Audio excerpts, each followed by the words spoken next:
Continuing on with my rock and rollin' the new year, all throughout January is my rock and rollin' Teenage Mutant Ninja Turtles. Today in the spotlight is Punker Don, the pierced punker of Kickin keyboards. Punker Don was released much like the original 1991 rock and rollin' Teenage Mutant Ninja Turtles in the year 1991. Punker Don comes with the funky punky props, as you can see down here in the very corner, the Kickin keyboard, the punk funk flute bow, and the record flying discs. The card backing is also very similar to the Teenage Mutant Ninja Turtles Rockin' and Rollin', with the sidebars. With Leo it was the red border with black ink splotches. Here with Don it's more of a black bar with purple and green triangles. I know my scales. You have to apologize, I'm a little under the weather, a little sinus thing. I apologize that my original classic rocker Leo figure, I forgot to notice on his articulation, and it was basically the standard of all Teenage Mutant Ninja Turtles. Basically, classic rocker Leo, if you didn't know by now, his head, his shoulders, his wrists, and his had ball-jointed hips. Punker Don has the same exact articulation with the elbows, only his left elbow doesn't swivel, his wrist swivels. His head swivels, and his legs are ball jointed, much like all the Teenage Mutant Ninja Turtles. And much like it seems like with every Donatello action figure that I've come across, except for in the first couple of years, his foot comes to an arch in a nice little battle stance.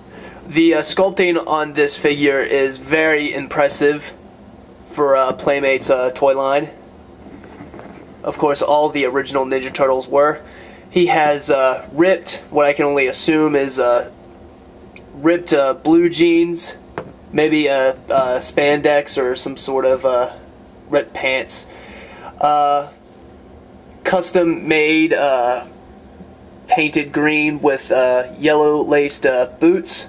Custom because of his turtle toes.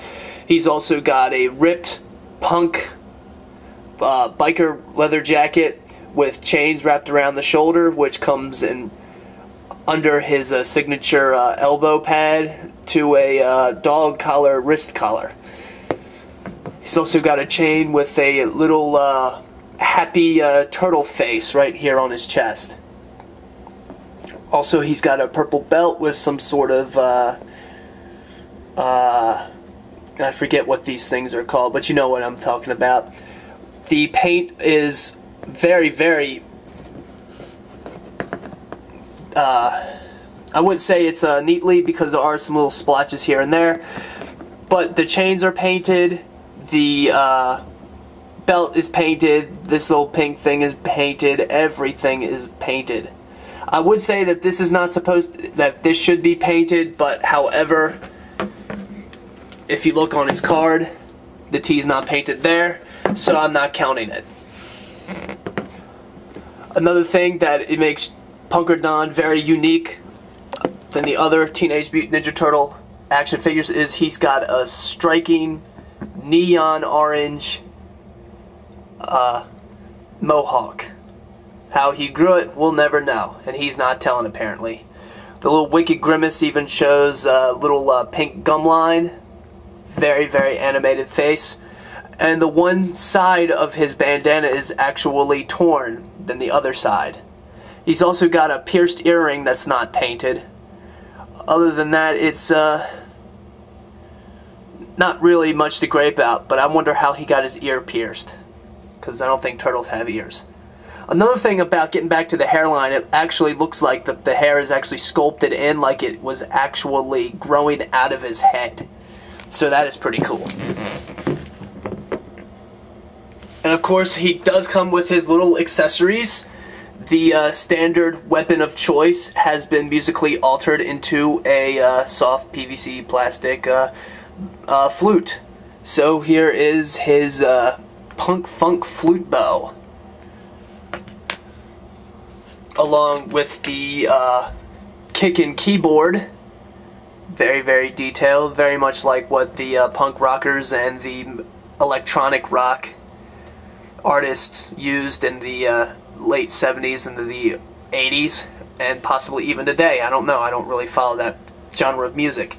It also comes with a strap, very flexy piece of plastic, much like with classic rocker Leo. Strap just goes on like so.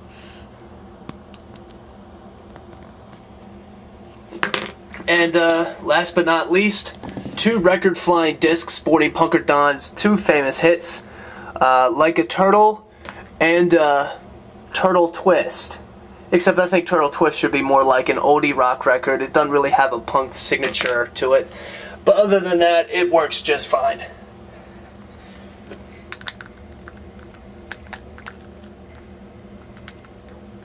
One thing I'd have noticed that when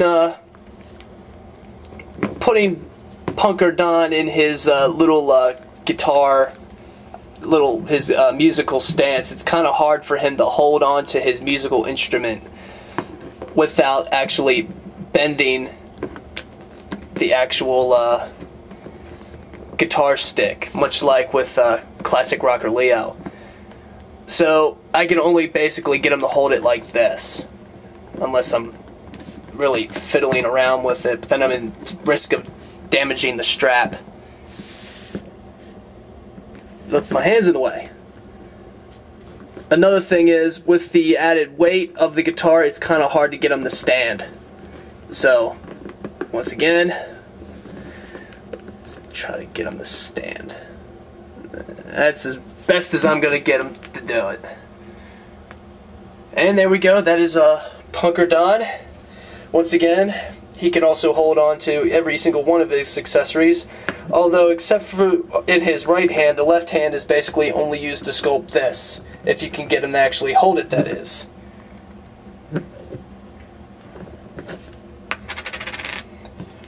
And the weapon, his punk flute bow, is pretty much only to be used as a weapon, because it doesn't matter how sculpted it is, you're not going to get it to actually like reach his mouth. But then, when you were a kid and you pretended anyhow. I'm still having trouble getting him to stand. Alright. And that is Punker Don. He's a very terrific figure. Very, very, very much like, I guess you could say maybe those early punk artists. The only thing that I can think of is someone maybe from the Clash or the Sex Pistols. I've never really followed that type of music, so I really can't tell you. But if you could tell me, I would really love to know. And there he is. If you have any comments about Punker Don, you want to let me know what you think about him, please put him in the section below. And like always, I'll put his file card information in my info box, and keep on rocking. Stay tuned next week when I will bring you the 3rd and next to final release of the Rock and Rollin' Teenage Mutant Ninja Turtles. So until then, keep on rocking and rolling.